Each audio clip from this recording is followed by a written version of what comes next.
generate enough money to cover the risk of driving Wait, an you 07 said classic gross Freightliner. revenue or net revenue? Gross. Oh my goodness. Gross. Oh my goodness.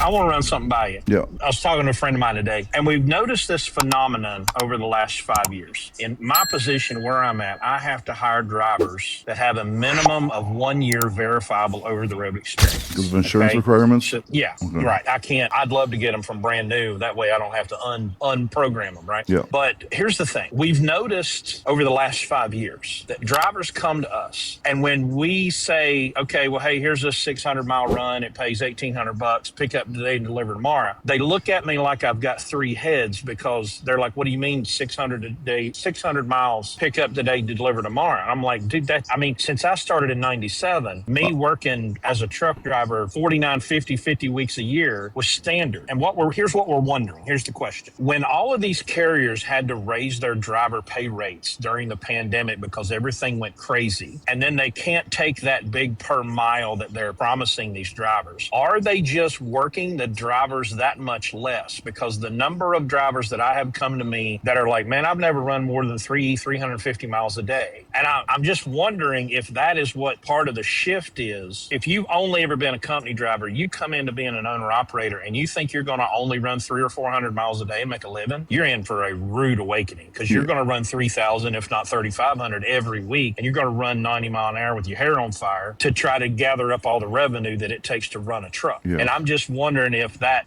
has what is, I mean, or it's just lazy generation. I don't know. They just don't want to work. I think we're on two different like worlds, like when it comes to like drivers and stuff like that, because like the world I come from, like you don't see these drivers much, and if you do, you don't take them. You know what I mean? Everybody wants 700, 800 miles. You know what I mean? If they could do it, 650, whatever the fuck they could do.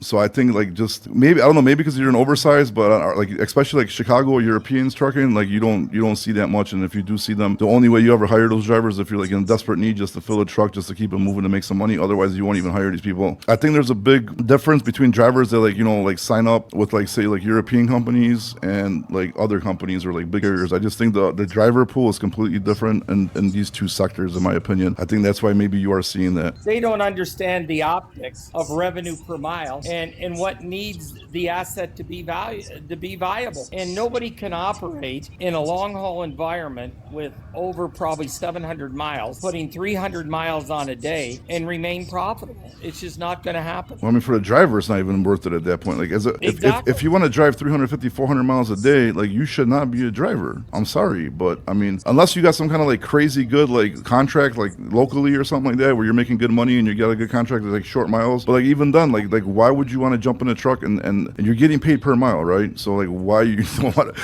like that's like somebody offering you $100 bills and you're like, no, I'm good, just give me like 4 of them or something, like it just doesn't make no sense to me. I don't get it. Doesn't make, and when you try to explain it to them and talk to them as reasonable, rational people, I don't know what's so funny, but they just don't understand it. And when you show them the spreadsheet of where they have to be, where they need to be, and where they are, they just don't accept it. Chris, are you paying per mile or no? Yeah, you're paying per mile, right? No, we're percentage. Okay, so if you're a percentage, that changes the game though. Because if you're paying percentage, it doesn't matter what the miles are. It matters what the gross is and how much the driver is going to make. Because you might make more money off shorter miles with the percentage than you would obviously per mile. So in your case, yeah, I mean, I see that working. Well, yeah, but so I mean, we're advertising an opportunity to come and drive our truck while we teach you business. There are people that I would desperately love to have, like myself in 2010 or 2011, when I recognized that there was certainly an opportunity in owning and operating a truck. But I probably wouldn't have taken the deal because I would have figured, well, man, I can work hard enough. I can figure it out. So there's a lot of people, they would bypass an opportunity like we have because they're go-getters, they're hard workers, they're smart people. They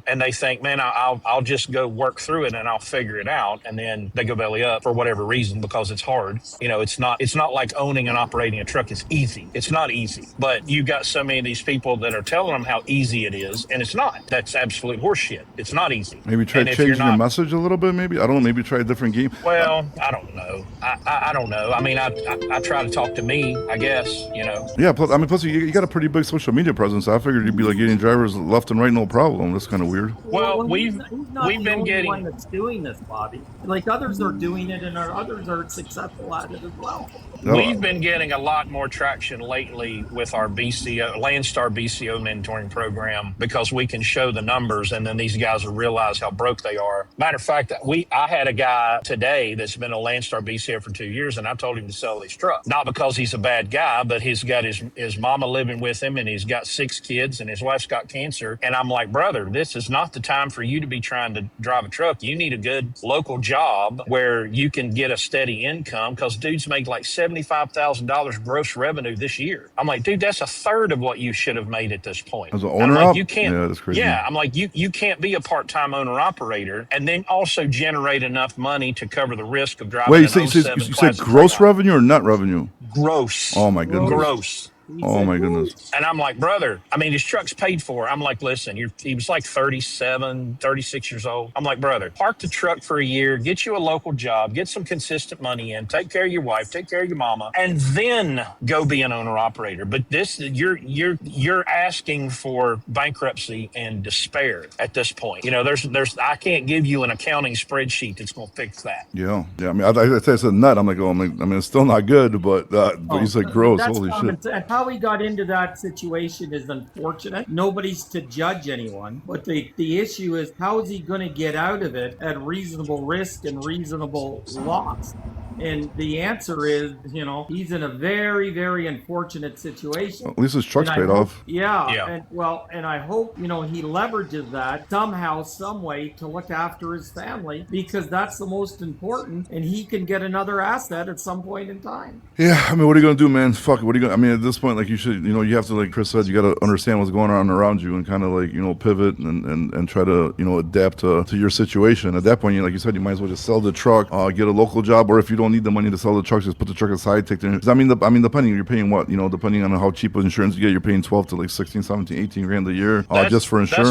That's what I told him. His biggest risk in that scenario, it's really hard to find an insurance policy if the truck's not leased to a carrier. I'm sure they're out there, but he is going to have an uninsured asset sitting there. Yeah, but you can get storage insurance on it, and it's still going to be protected. It's not going to cover the loss of his wife, Bobby. Yeah, but we're not talking. What are we talking about covering the loss of his wife? I mean, we're trying to get him to be home with his wife so you could be with her too. Yeah, right? but that's what I'm trying to do, if I may, is to cover all bases with one swing of a bat. Just sell the shit. Sell the truck. That, to me, is the cleverest thing and the least risk thing, you know, he should be looking to do. Well, it's an 07 Classic XL Freightliner, so there's 3 or 4 people lining up that'll give him $30,000 or $35,000 for that truck, even if it's not worth it, just because they, you know. Does it get pretty low to the gallon? Well, probably not. But I also told him, I said, listen, brother, we've talked here for a few minutes, but I mean, you just know that I know that you know that this truck is probably in terrible shape. And he just kind of bowed his head a little bit, and he was like, yeah, it's in awful shape. And I'm like, you can't take, it would be one thing if you could go out and run maximum revenue